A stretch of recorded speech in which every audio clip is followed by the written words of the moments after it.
Welcome, everybody, to Lee's podcast. Welcome to another episode. Today, I have Sifu Mao. How are you doing? I'm good. Sifu Mao is someone that I've known for a while. We've done some United Methodist stuff together, but I want her here because of her story. And it's a unique one because, one, you're a female, and two, you're a pastor. Yeah. Which we don't find a lot of in the Hmong community. Definitely. So that's who you are, but do you want to elaborate who you are and kind of introduce yourself to the audience? Sure, yeah. Well, my name is Mao, or Sifu Mao in Hmong, and I am a United Methodist pastor, and I believe I am the first female Hmong pastor, ordained female pastor in the United Methodist Church. Yeah, so it is. I always count it as a privilege. I don't know what I did to deserve to be able to do what I do and to be called by God to do what I do. So it is a privilege to be where I am. But you're here locally in Milwaukee. There's a church in Milwaukee. I did not fly you in. No, I served a church in Greenfield. It is Christ United Methodist Church in Greenfield, and I've been there for 9 years. And 9 years. Yeah, and it is a Caucasian church. We have some other Asian or Hmong family there, used to, but I am probably the only Asian there. Yeah, but that is my very first church. I'm a very new pastor compared to others. I've been a pastor for as long as I've been at that church. Yeah.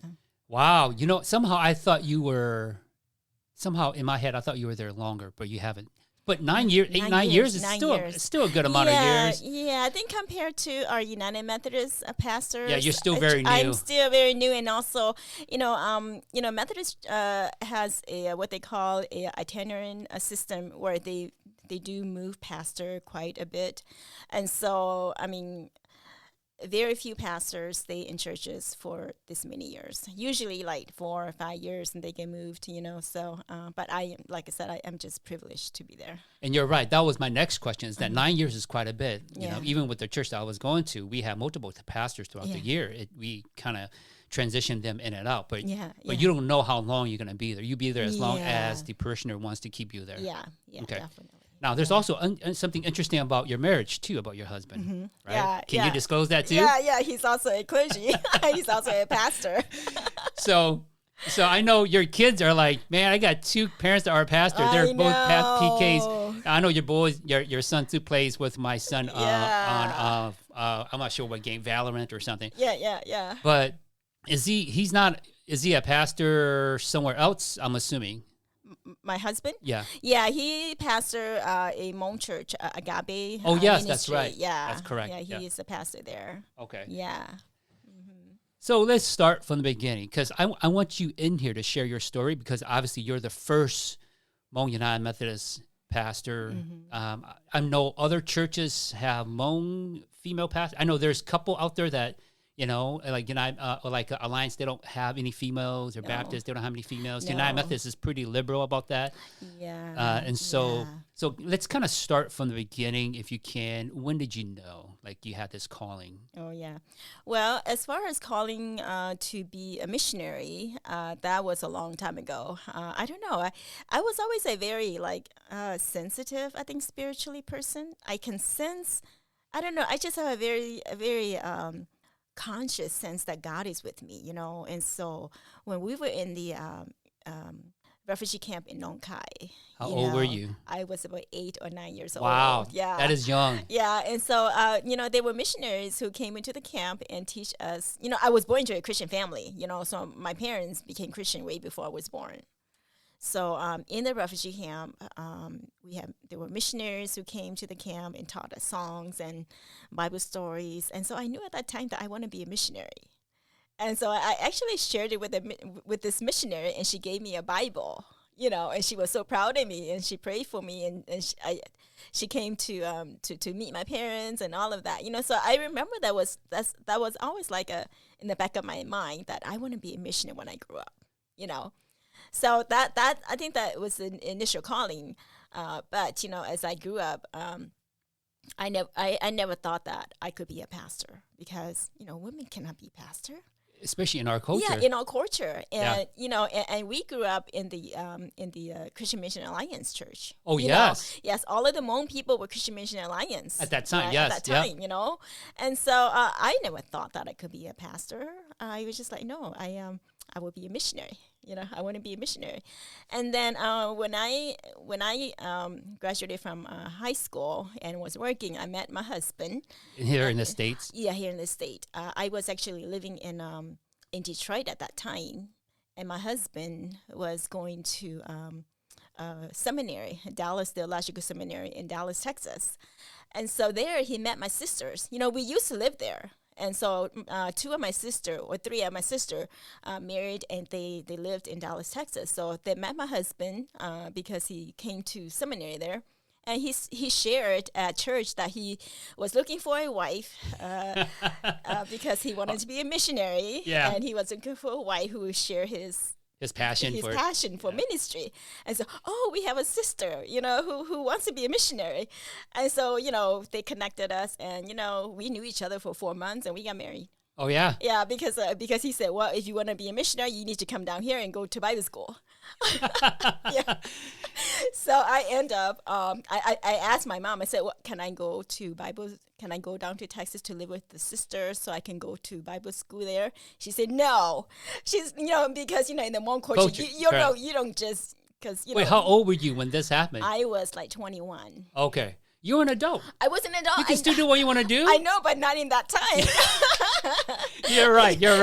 Girls in that time don't just leave home and go to school knowing that your boyfriend is over there. So my parents said no, and so my husband said, well, then let's get married. So he came up, and we got married, and then I enrolled in Criswell Bible College on the fall of 1990. That's the same school he was going to? He was going to Dallas Theological Seminary, but they were like in the same neighborhood. Oh, okay. Yeah, so he was doing his master, and I was doing, and then I entered Crystal College to do my undergraduate, my biblical studies. Okay. Yeah, and so that's how it began. Originally, we wanted to be missionaries through the Christian Missionary Alliance. And we were preparing ourselves so that we can become missionaries overseas. But, God has his way of closing doors and opening other doors. And I'm saying it always gets better. It's never, sometimes you think you know where you're going, but God says no. He closed his door, and he opened others opportunities. So when you got done there, right, you graduated from there, you did what you needed to do. Yeah. What happens what did you guys do after that then? And then we end up leaving the Christian Mission Alliance because my dad was then a pastor for the Southern Baptist Church. Oh, your dad was? Yeah, because when we came to this country, we were Christian Mission Alliance, but my dad took us to the Southern Baptist Church because he wanted to be a church planter, and the CMA didn't have the opportunity for him to do that. Oh, yeah. Yeah, so he pursued, ministry through the Southern Baptist, and they offer him some courses that he can take to become a pastor. And so my dad was actually a church planter of his own. Oh, interesting. Yeah, I didn't know that. Yeah, so he planted the Hmong church, the Hmong Baptist church in Detroit. And so he was retiring, and he wanted my husband to go and pastor his church. And so that's what we did. So we, and the reason why we kind of stop pursuing the CMA mission agency or mission ministry is because the school that we attended, like Criswell College and Dallas Theological Seminary, were not CMA, and so even with a degree, we would still have to go to a CMA seminary. Wow. To be, to have the credential to be sent out as CMA missionaries. And so after calculating the cost for both of us, we're like, there's no way. Doesn't make sense. That doesn't make sense. So we kind of left that. And then, my husband pastored churches in the Baptist church for many years. Then, we moved a lot. We moved a lot. And so my husband was pastoring a Baptist church in Winona, Minnesota. Yes, I know where Winona is at. In Minnesota. Yeah. There's no Hmong people there, is there? There is. Oh, is there? There is. There are people. There are Hmong people in Winona, Minnesota. I know of Rochester, Minnesota, but Winona is right by La Crosse, isn't it? Yeah, Winona is right by the Mississippi River. Across the Mississippi River from La Crosse, because we used to live in La Crosse. Yeah. I didn't know there was Hmong people there. Yeah, there is. There are Hmong people there. So there is a small church there, and they wanted my husband there to go and pastor that church. And so we went from Detroit to Winona, and my husband was pastoring a church there, and then he got a call from Sufitsahuana. Yes. Right, Sufitsahuana, because he was in the Methodist church, and Sufitsahuana and my husband, their relation.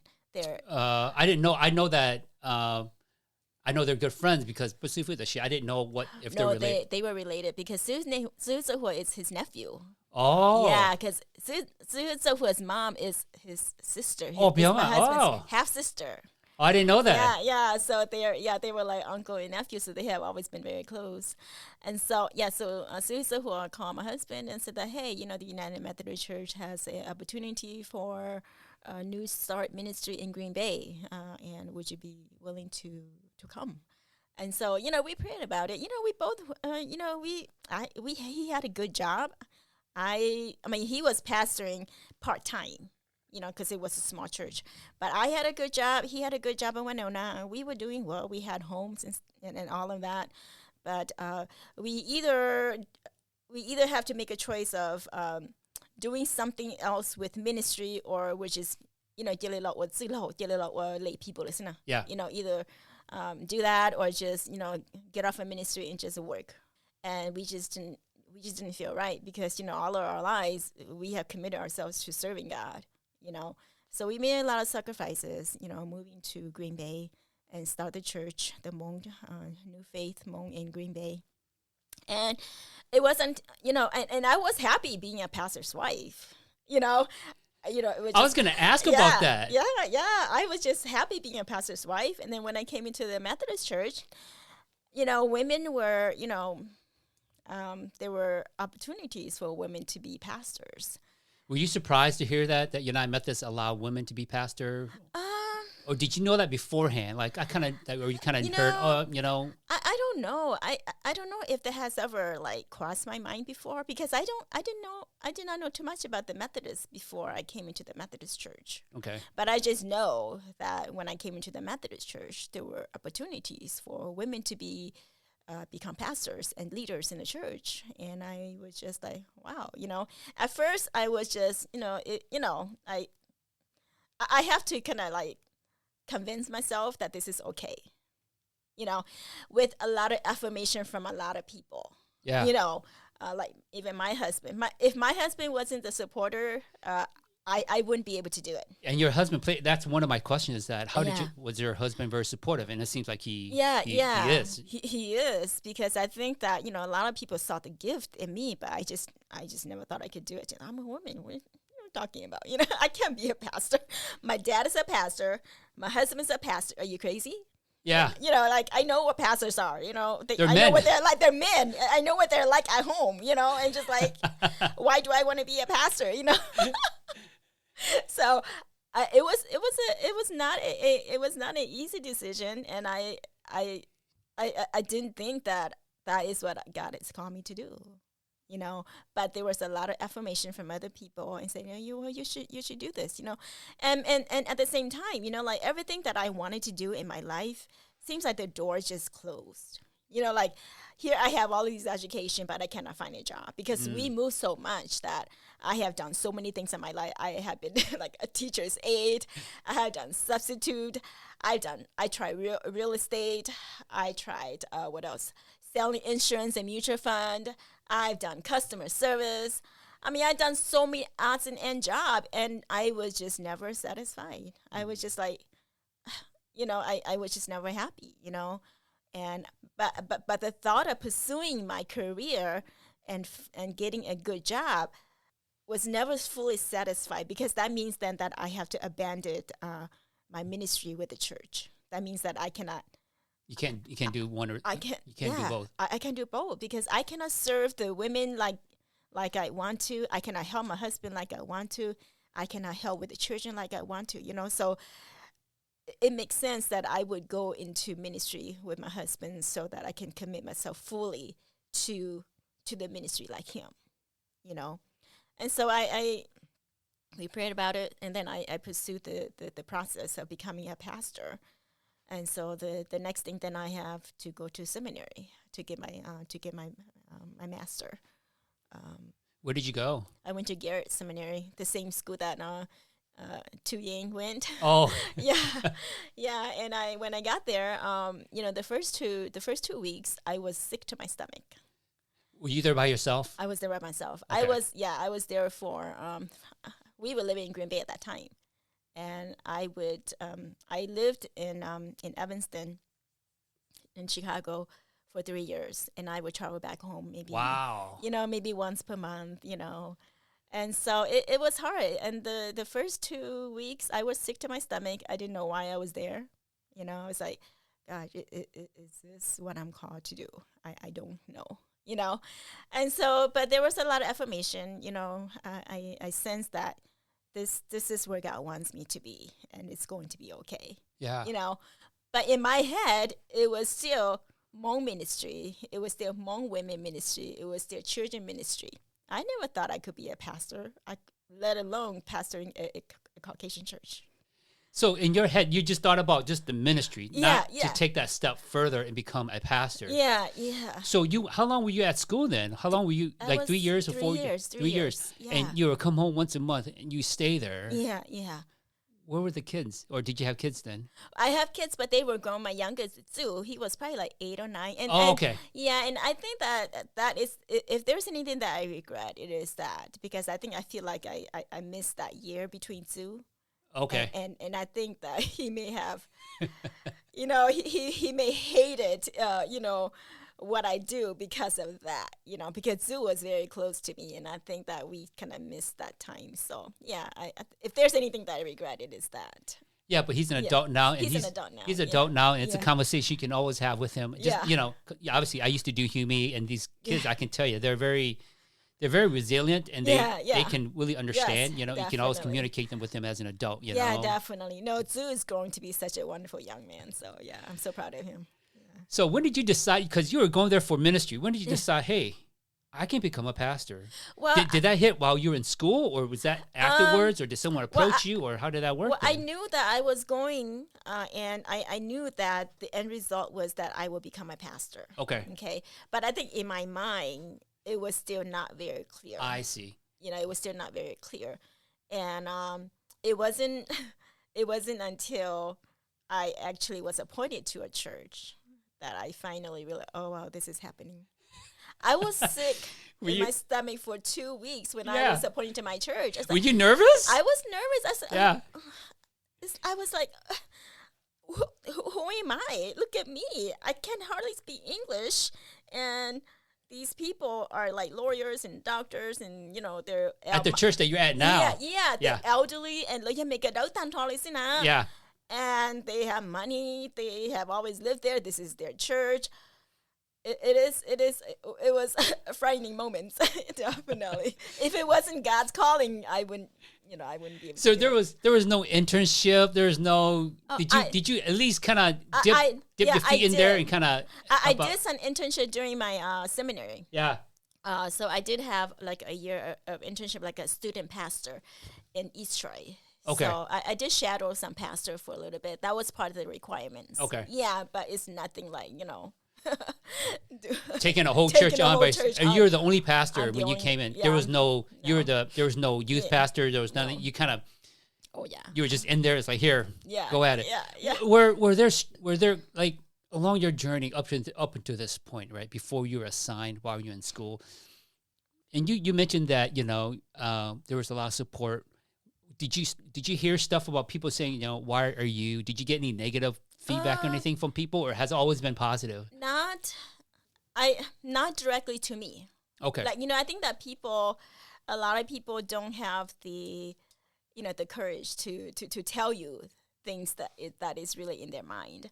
But I know that people had told my husband. Oh, They yeah. were like, why did she have to go to be a pastor? You're already a pastor, So things like that, And then they would say things to my husband like, well, why do you let her go to school and be a pastor? Because aren't you afraid that when she's done with school, she's going to divorce you? Oh, yeah. Or that she's living down in Chicago by herself. Aren't you afraid she's gonna have an affair? That's the old mentality, isn't it? Yeah, that's 都你老了，那边。 yeah. That's what they would tell my husband. Yeah. And I don't know what he told them, but it's, yeah. But that is the the Hmong mentality. So you don't let your wife get a high education or get more education than you, because then she's going to be smart and she's going to dump you. And that is I heard that before. That is the thinking of a lot of our Hmong elderly. Well, thank God that a lot of us don't think like that anymore. Yeah, thank God. Yeah, definitely. So, yeah. But now that you're at your church now, things are coming along okay. Yeah. Is there a difference? Obviously you never pastored a Hmong church. Obviously your husband has, and you've gone through it in the past. Yeah. What would be? Are there big differences between Hmong churches and I call them non-Hmong churches because they're just not, could be African American church or Korean church. I was telling former pastor Du Yang about this. Is there a difference between Hmong churches and non-Hmong churches in your opinion?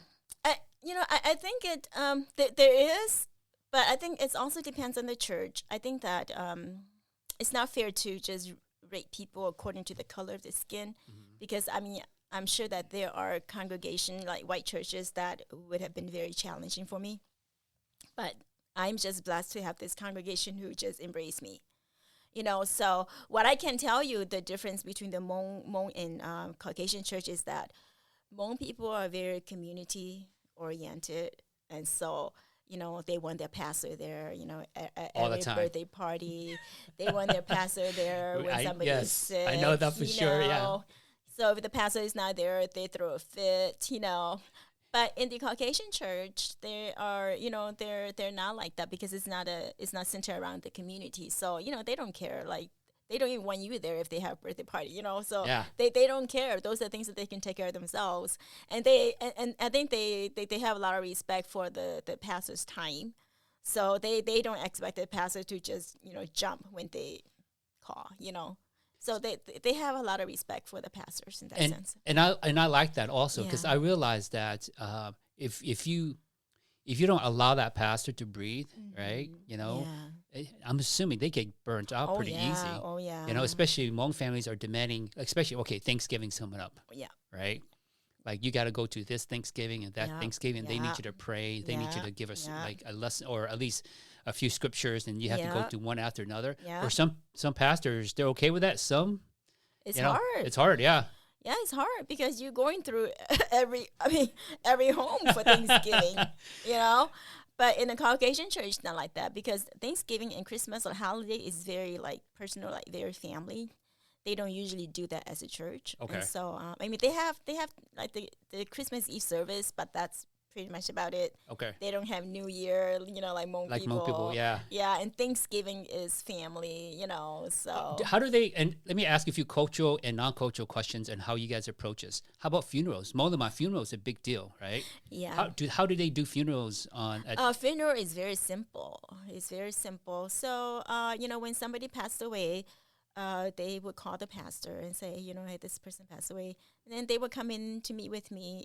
And they don't even have to use me. They can use somebody else. Anybody else, and I'm okay. Like some pastor may be offended, but I don't. I just like, whatever the family wants is their obligation. So, but normally then they will contact me if they know that someone is, if I know that someone is at the hospital and they're dying, then I would offer to go over there and to pray with them.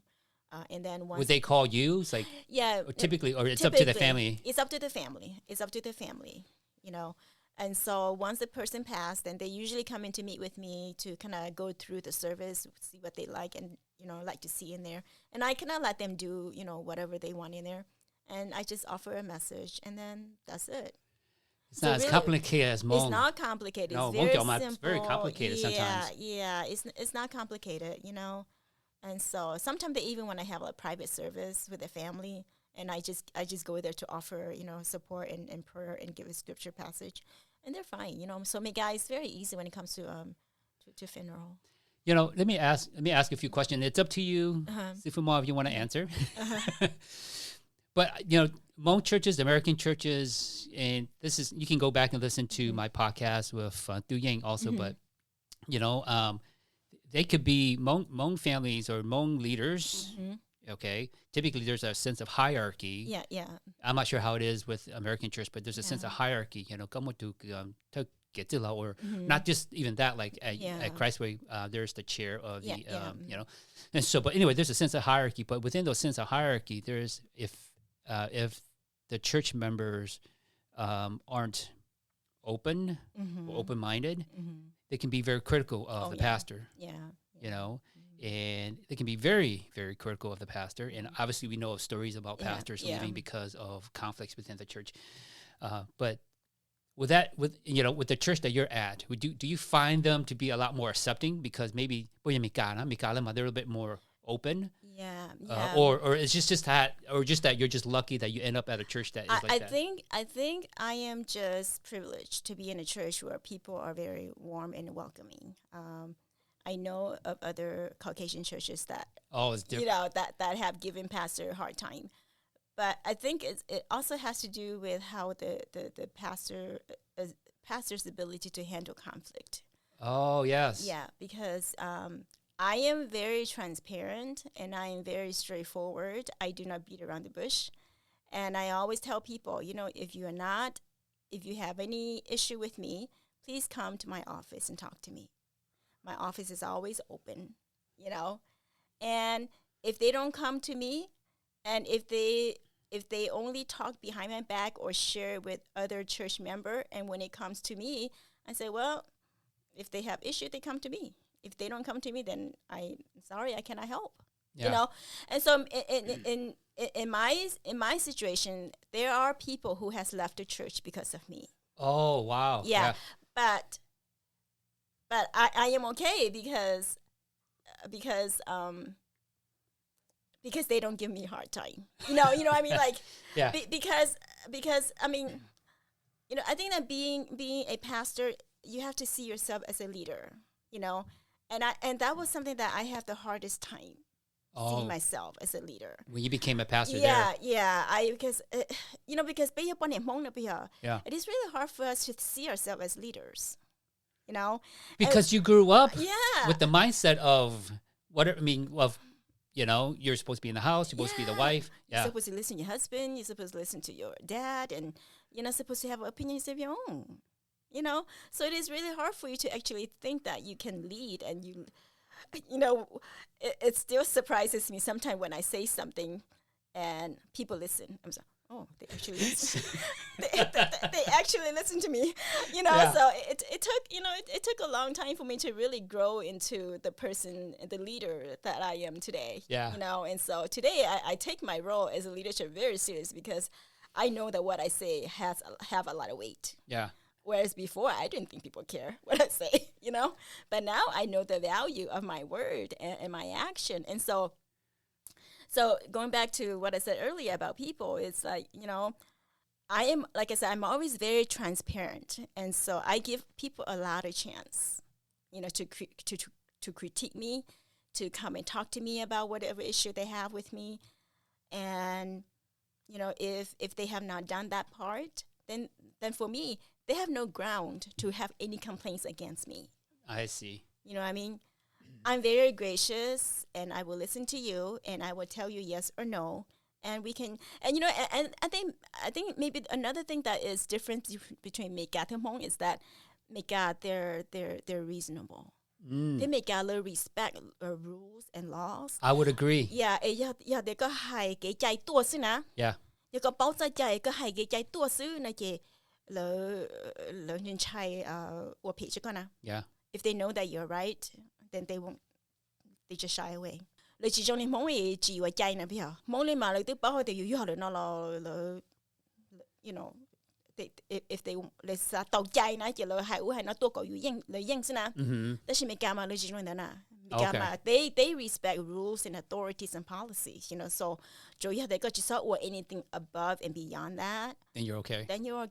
So, and I think, and I think that's why I have, earned the respect that I have with the leaders that I have now at my church, because they know that, I have nothing to hide, Like, this is Pastor Mao. They just call me Mao. I'm just like their friend, And so I think what works is that throughout the years you created relationships with your members. Yeah, definitely. Relationship is everything. And you're right, because the conflict I'm assuming that you had, was that more in the beginning? Yeah, it was beginning toward the end, to the middle. Okay. As people were trying to get to know me. Yeah. And the ones that at first they then they kind of suspect, and they kind of try to change my mind on certain things. They kind of like give me hints as to what I should do and not do. Then either they change or they go away. So for some of those, they choose to leave the church because they know that they can't change me. Let's go back to some of the difference. That's interesting, because in some Hmong churches, they're not going to change. Yeah, they're not going to change. They'd rather have a different pastor. Oh, yeah. Because Hmong churches, they're not, and I mean, you can disagree with me, but a lot of it, especially the one that I go to, is all family oriented. Yeah, right? Yeah. And I tell my wife, and I talked to Duyan about this, and other people, is that there's a separation of church and relatives and family. Yeah. Moliten, church and family is all mixed in one. Yeah. And becomes a conflict, especially when you have conflict within the family. Yeah. Then you have conflict within the church. Yeah. And that's why church, especially the people wants to go somewhere else. And then especially with Sufu, also pastors also, we don't like what he's doing or she's doing, so we're not going to leave. You're going to leave. Yeah. So it sounds a little opposite. Yeah. There are. I think it's. Like I said, I think it depends on the pastor and the relationship that you have built with your people. Because I know, like at my church, there are pastors that has gone there that didn't fit very well with the culture, and they did want the pastor out. Oh, yeah. Yeah. So they, but not in a way, not in a way like I have seen some Hmong churches does, but they work through the conference, and they say, this is not a good fit. We need a new pastor. So I mean, they go through, that channel. They don't just correct. There's a process that they go through. There's a process that they, And there's also, I'm assuming there's also a level of expectation, like you said, that pastor stays there for so long. Yeah. For you to be as long as you have, doesn't happen that often, does it? Yeah. No, it doesn't. And like I said, it is the relationship that you build with the people. It is the trust, and it is the ability for you to shepherd them so that they can grow in their faith. Because as they grow in their faith, as they learn to love God, they learn to love people. They learn to love their pastor. But if you're a pastor and you're not able to give them any kind of hope in God, and they cannot grow in their faith, then that's when you have problem. What I have seen is people have grown in their faith. They have grown to love God. And I always tell people that, please do not make this about me. This is not about me. It is about you and God. Because I know that if they love God, they will love me. Right? But if it's all about me, and if my preaching and my ministry has not given them any hope in Jesus Christ, and they have not grown in their faith, I wouldn't be where I am. So it is all about how you cultivate that relationship that is surrounded, that surrounds the church and grounded in Jesus Christ. And this is who we are. And no matter what people said, you are still like going this way. We are still walking with Jesus, and everybody who loves Jesus will come along. And anybody who does not love Jesus will just kind of fall apart or fall away, and that's what you're there for. And so I tell people that, I know that I am not the best preacher. I'm not the best, teacher. But what I can give them is Jesus Christ, the best that I know how. And that if I could just make a difference in one person's life in that church, then that is what I come to do. So for me, it's not focusing on like the numbers, but it is the quality. It's not quantity, but it's the quality of the people, you know. Mm-hmm. And so the few that are like really working with me right now, I mean, I've seen them grow in their faith so much since I've been there, you know. And I think that is what all pastor, you know, hopes to do, is just to impact people's lives so that they can learn to love God, Mm-hmm. you know. And I think you answered part of one of my question is that, you know, as a female pastor, and not just a female pastor, but as a non-white Hmong female pastor in a non-white church, right, is a struggle, you know, and to say to those that are maybe doubting you or say, oh, you don't have the ability or whatever it is, that is just such a perfect lesson for them to learn, right? Because I know of people that old mindset, right? Right? They're the one that carries that that aurora that we give, but not a Hmong women or women in general. But that's such the wrong message, isn't it? You know? Yeah. Because for me, like my ministry does not center around me. You know what I mean? Because we are all called to be missionaries as believers, and so I always tell my people that this is just what God has called me to do, but you are also ministers of God. You know, you don't just wait for the pastor to do everything. You have your part. I have my gift, you have your gifts. And we all share, we bring our gifts together, and we use our gift to serve. So it is not about Pastor Mao. It is more about you. You know, the Methodist or the Wesleyan movement is a lay movement. It is about empowering lay people, you know. And so I think what I have done through my leadership style is the incorporation of leaders. It is about giving people the opportunity to serve at their capacity. It's about empowering leaders, you know, making leaders, and not making everybody depending on me, but empowering them to let them loose and serve according to the gifts. And sometimes they may stumble and they may not know what they're supposed to do, but I say it's okay. You know, there's a lot of grace here. We're all learning. You know, there's no judgment. There's no condemnation. It is all about all of us trying to do our best to serve God. You know, and includes a pastor who is a servant. You know, so I mean, I think that have served the people well, where they can approach. Like I'm very approachable. You know, they don't have to be afraid about Pastor Mao. You know, not like that. You know what I mean? It's Pastor Mao just like us. You know, we can talk to her. You think it'll be different if it was at a Hmong church? Like everything that you say works great because Mikalama, they're a bit more open. You're right. Yeah. A little bit more understanding. There's some Hmong people, especially older grandpas, you know, maybe a bit more closed-minded. You know, I've heard the phrase, well, that's how we've always done it, right? You know, I remember going to a church meeting, and we were having a meeting with the entire council board, and I wanted to make some changes, the outside-the-box changes. And they're like, well, no, why do we do that? Because that's how we've always done it, you know? And for me, it was more, you know, we got to think ahead of how we want to deal with our ministry. You think you can do you think what you have or the mentality you have can be replicated in the Hmong church, or it might be a little bit more difficult? I think so. I think it can. It may be a little bit more challenging, but I think it can. I think what we lack in the Hmong church is leadership, is servanthood leadership. I would agree. Yeah.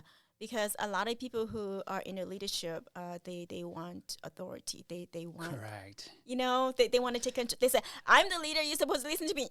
You know, and for me, it's not like that. You know, I'm a leader and I'm a servant, and so I listen to you and come and see what we can do. How can we make this better? Yeah. You know, right? Because for me, it's always about the process the process, or it is about our journey together. It's not about the gold. You know, some people make the gold the most important thing, that they would trample and hurt people just to get to the gold. For me, it's not about the gold. It's about how we walk together. It's how we journey together. That is important. Never mind the gold. We will get there. But it is how we treat one another. It is how we work. It is how we walk together. You know, for me, that's more important. You got me thinking about what I need to do for myself now. Sheesh. But you're right. But that is such an important message, especially those that are more traditional, like, Yeah. you know, or Hmong churches, or those that do not think Yeah. outside of what they're used to, you know, Yeah. maybe they're afraid or whatever. Is you're right, is to have that journey, and that's more important than to find out, Yeah. you know, what happens at the end, because at the end will worry about itself, because God will take care of that, you know? Exactly. Because I mean, it comes back to the commandments, right? The great commandments, right? Love God, love God and love your neighbor. You know. So, and how do you love your neighbor? You know, you love your neighbor by being kind to one another. You love your neighbor by not stepping on one another. You know, you love your You would think that's simple, right? Yeah, But yeah. it's complex. Somehow it's so Yeah. complicated Yeah, for you some love your people. neighbor by not gossiping about them. Yes, You love yes, your neighbor yes. by being gracious and kind and forgiving, right? Yes, I would Yeah, agree. yeah. And so it is about how we do life together. I mean, now we talked about you know, the ins and out of what you do, right? Let me ask this question: how come, or in your opinion, there's less female pastors? Specific, obviously, in Hmong community, there's none. At least in the United Methodist, right? Yeah. I mean, other churches we can't speak of, but within United Methodist, you know, are we not encouraging? Like even pastor, like when I was doing Hume, you know, we kind of want to push the whole pastor path for some youth, but obviously not everybody's interested. You know, it's hard enough for that, but to have a female take that route, you know, do you think it's a culture thing why girls aren't interested? Or I think it is culture. I think mostly it's culture, and especially if they're married, then they have to worry about the husband's approval and then the family. See, I am in a unique situation where we didn't have a lot to worry as far as family goes. You know what I mean? Like we didn't live with my husband's family, okay, and then we didn't live with my family. And in my family, we come from a pretty, I don't want to use the word liberal in a sense of liberal, but I think my family are pretty open-minded. I think my dad still may have a hard time because he's like really old school. and that's okay. Yeah, because he has never really, like, I am like his daughter, the one and only daughter who has a high education and has accomplished this role, but like you never hear him brag about it. Oh, You know what I mean? So, and so I mean, I understand. yeah.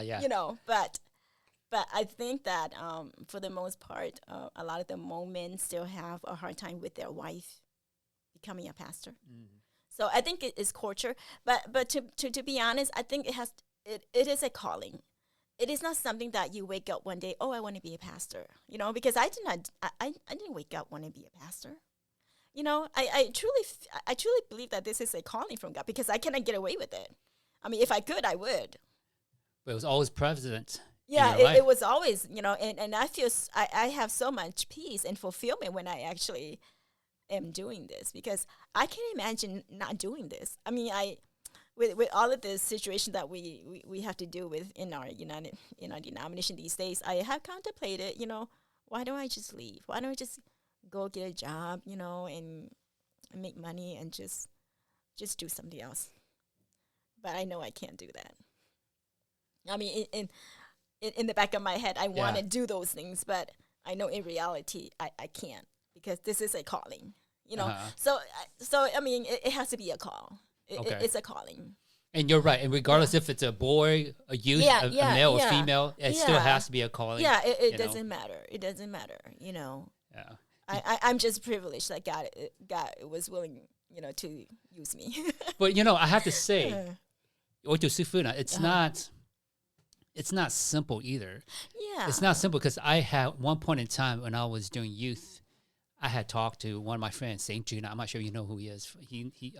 Sivuchuka's younger brother. Yeah, I know him. He lives in Colorado now. Yeah. I had a conversation with him. I said, you know what? True. I thought about becoming a pastor. What do you think, right? And he's like, that's a great ambition, but you just want to make sure you consider yourself because there's more ways than one to serve the Lord. And I was like, that is so true. You don't have to become a pastor. You can do ministry work and stuff like that. And so that kind of directed my path doing something else. But I mean, when I think back at it, I don't think I'm pastor material because I don't think I have the patience. not The patience and the ability to deal with conflicts. And you're right, conflicts is a huge dealing with your parishioners, you know. And so you have to have thick skin. You have to have the ability to articulate, you know, and you have to have so many skills at that time. I don't think I had. It is all God's grace. It is, huh? It is God's grace because, you know, when God calls you, you know, and you cannot get away. Like Jonah, right? You try to get away and God will you back. Yep. You know, God will always put you back on this path where, no, this is what I'm calling you to do. That's why I wasn't able to kind of be happy with anything else that I do in my life because it was always about this, you know. I could never get away from the church. I love the church. And I think that's why I became a pastor because my heart and my soul is with the local church. I love the people, you know. And if you're going to be a pastor, that is what you got to have. Do you love God's people? Mm-hmm. I think that is the biggest requirement for pastors. If you don't love the people, if you just love preaching, if you just love, you know, the recognition, yes. If you just love the reputation and you just love if you just love the title, they don't do it. You do it because you love the people. Mm-hmm. You love God's people, and I think that is what I always have because I always live in a church, you know, and I have always been on the side, you know.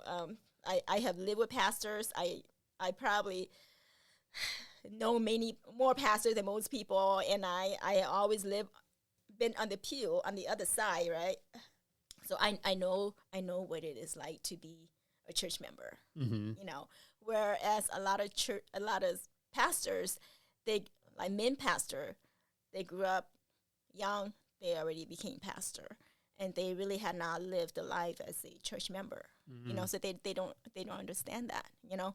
But see, I live both sides. I live as a church member and a pastor now. So my heart goes out to the people. I love the people. I will protect my people, you know, right? Your people, as in the parishioner at your church. Yes. The parishioner, yes. Okay. The parishioner. I will fight for them. Yeah, that's interesting. With that being said, how big is the church then?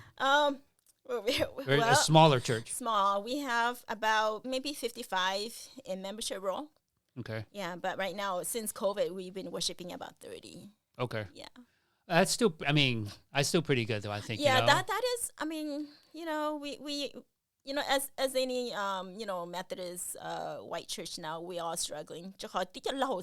Yes. It's hard to do any sort of children ministry when you don't have children. It's hard to do young people ministry when you don't have young people. Are there there's no youth, no kids? It's just mainly elderly people that come. Yeah, mainly elderly people, yeah. But see, they're the one that's dedicated, don't you think? They are. Yeah, they're the one that gives. Oh, they're the ones that volunteer. They're the ones that you wash out. Yeah, but consider this. Okay, so we have 55 people or members, right? And we have in worship about 30.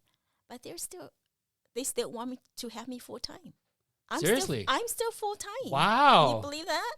Listen, folks, that's amazing because you're right. Yeah. Because it's God's grace. Because they see how God has blessed them, you know, and they couldn't think of having just a part-time pastor. You know that, but that tells me that they value you. Well, they love God. Well, but they also, but the message comes through you, and they have to. It's that relationship that they have with you. Yeah. And I know there's a spiritual piece of it, Yeah. but it's also a humanistic piece of it in you that they appreciate. Yeah. Because, like you said in the past, there's other pastors that has coming through that they didn't like. Mm-hmm. I'm sure they'd be like, okay, we got to get rid of this person. Yeah. But for you, for me, at least I assume that they must have value you and have this wonderful relationship with you that you have cultivated with them, and they want to keep you on board as long as they can. Yeah. Well, at least as long as they live, right? Yeah, exactly. Yeah, they do. They do want me to keep me there as long as they can. And, you know, even if we have to go part-time, I tell them, you know, don't worry about it. You know, God will provide. Yeah. You know, and it's a hope that, you know, that we have in Christ, you know. Okay, so logistically as a church, are you guys actively looking for members, or you guys just operate, or is there outreach, or you know what you call it? There's always this, you know, there's always opportunity to. There's a church down the street. It's called Up. You know, it's a United Methodist one. It's very it's new, but you know they're always out because it's on Lisbon, so they always do stuff to promote the church and have people to come in. Are you guys doing any of that? We don't do that because we don't have the people, you know. Oh, I yeah. mean, a lot of them are elderly, and they're just like, we You're don't have the right. energy. They can't even drive in the dark, you know. And so Yeah. yeah, Question answered, right? yeah. So it's hard, you know. But this is what I believe. Okay, I believe that as long as we preach the gospel, as long as the lives of the people are being changed, then God will do the work. I still believe. And I really believe that what is happening in our denomination right now, it's God's doing. And I truly believe that if we do, once we go through this process, and if we successfully disaffiliated from the United Methodist Church, God will bless us. If you want to explain to the audience just a quick synopsis of what's going on within United Methodist, because I know we went through those different processes earlier before the show, before the podcast, but for those that does not follow the United Methodist or what's going on right now, they're having this transformation right now right in front of us. Yeah, not a transformation. Yeah, I guess a transformation. But the Methodist is going through a crisis right now. We are at a crossroad. For many years, bishops and clergies has violated the book of discipline, where they have failed to uphold the book of discipline when it comes to the issue of homosexuality, Gay and lesbian. The homosexuality, where in our book of discipline, you know, we state that the practice of homosexual is not compatible with Christian teaching, and we do not condone that practice, and that we do not we want to ordain homosexual practicing clergies, but that has not been the case. And this has happened for many years. Clergy has violated this this discipline. Bishops, now we have two bishops that are gay. One is gay and he has a partner, and then another one is a lesbian and she has a partner. And these are bishops, and the church has elected them to be bishops. So clearly, this has violated the book of discipline, but no one is doing anything about it. Okay, and this has gone on for too long, and so traditionalists who believes in the biblical teaching about marriage and sexuality, and believe that our book of discipline should be upheld, we no longer can fight this battle. So we decided to just leave. So many of the traditional churches are leaving to join this new the Global Methodist Church. This is a traditionalist Wesleyan denomination that has been launched. That has just started, correct? It's Yeah. not where it's been there for years and years and years. No, this has No. just started specifically of this division. Yeah, this new denomination launched in May of 2020 of this year. Oh, wow. Yeah. Recently, yes. Yeah, Okay. recently, because there are issues that, you know, there are more that we can say about it, but there's a reason why this church is launched. And so since this church is launched, we have a lot of churches, United Methodist churches, are trying to disaffiliate or separate from the United Methodist Church so they can join this new church or go independent because they don't like what is happening in the Methodist Church right now. So we're going through that right now. We're going through this discernment process to disaffiliate my church anyway from the United Methodist Church, and we'll see how that goes. And from what you shared with me earlier, there's 17 steps that has to happen, and you guys, every church, it's up to them. They want to go through those steps or not, you know. And so we'll find out. I'm assuming soon, maybe this year, next year. Yeah, we'll find out at the end of at annual conference in June, the Wisconsin annual conference in June. We'll find out. Yeah, next year we'll find out if we are able to disaffiliate. But I just personally, I just don't think that God will bless a church that does not honor marriage, biblical marriage. And that's just my belief. And so and there's just so many other things that is going on. I mean, if you pay attention to United Methodist Church, I'm sure whoever wants to know can Google it. There'll be a bunch of stuff out there if you want to read. A bunch of stuff. Right now they're they're embracing transgendering. They're queer. We have queer pastors, queer people who identify as queer are pastoring. You know, all of this stuff. And so It's up to you. I mean, if you believe that the church should just embrace the culture norm and just go with the flow, then stay with the United Methodist Church.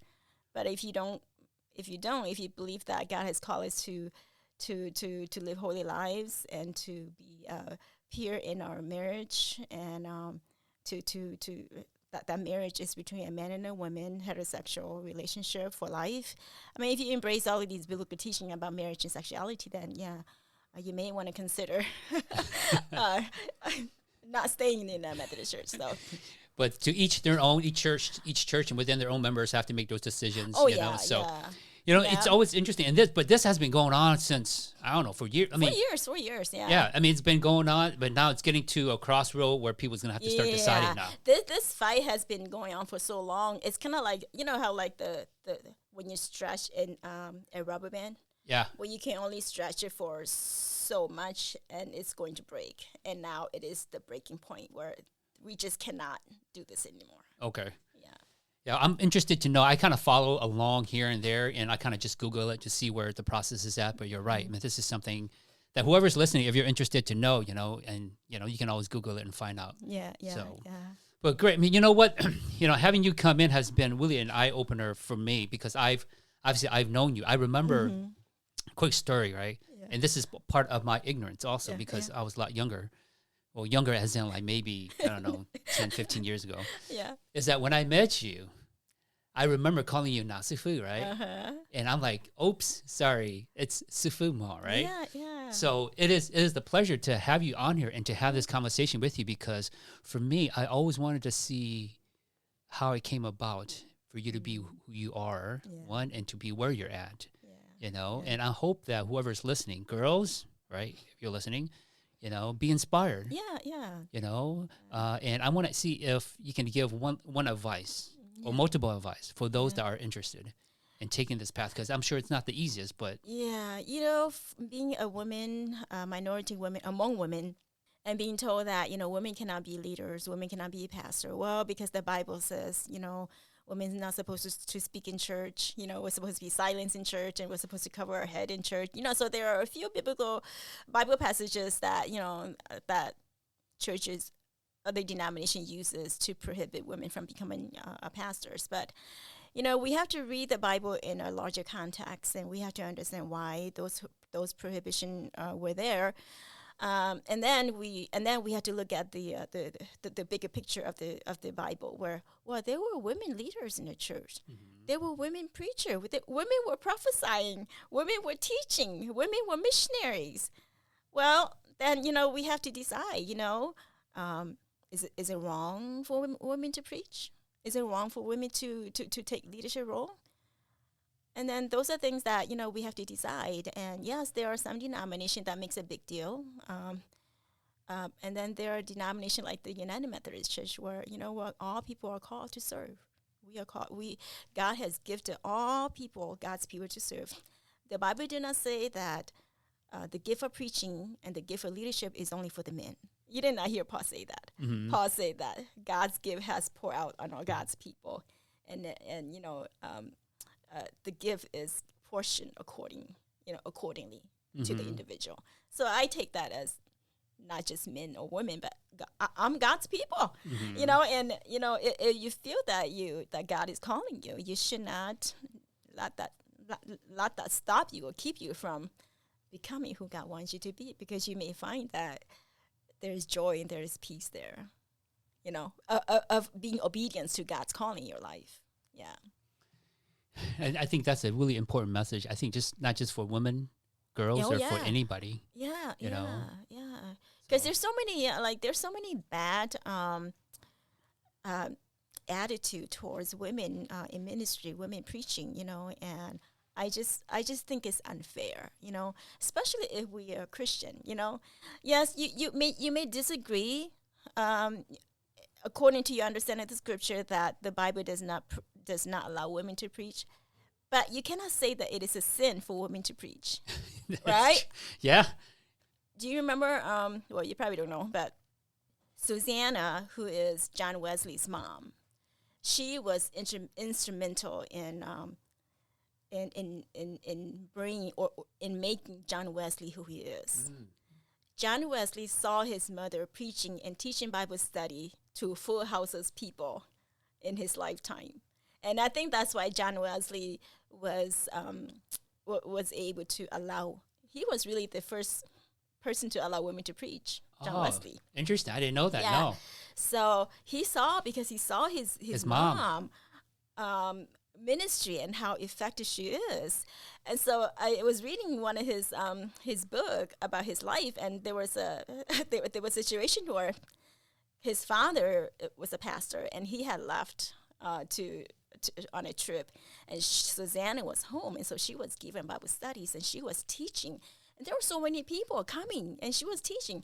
And there were some people who were not happy. They wrote a letter to his dad to say, "Hey, your wife is doing this. You're not supposed to do this, And so, the husband wrote a letter to Susanna and said, "Yeah, maybe you should stop and not do this." And she wrote him back, and she said, "You know what? I will stop, but when we get to heaven, and if God asked me why didn't I continue to do to teach, I'm gonna say it's my husband's fault." Right. So it's. I mean, if God is calling you to do to preach and to do something, to teach, you cannot stop it, and no one can stop you. I mean. But, to be honest, though, as a woman, I do still have to honor and respect my husband. And so if my husband would have said no, I probably wouldn't be able to do it. Oh, seriously? Yeah, but because I don't think it will work. You know what I mean? Yes. I don't think that it would be fruitful. If I'm constantly fighting against my husband, then it wouldn't work. It wouldn't work within your marriage. It wouldn't work within my marriage. Yes. And then then my ministry would suffer. Correct. So for me, as long as I have the support from my husband, and as long as we understand each other, and we're in this together, it's fine. Right? If you mean that you make a great point. Yeah. Is that no matter who say, what they say, as long as your husband supports you. Yeah.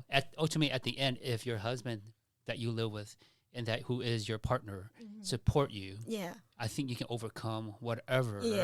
Right? Yeah, obstacles or criticism along the way. Definitely. Obviously, right? Because if your husband criticizes you, I think that hurts the most. Yeah.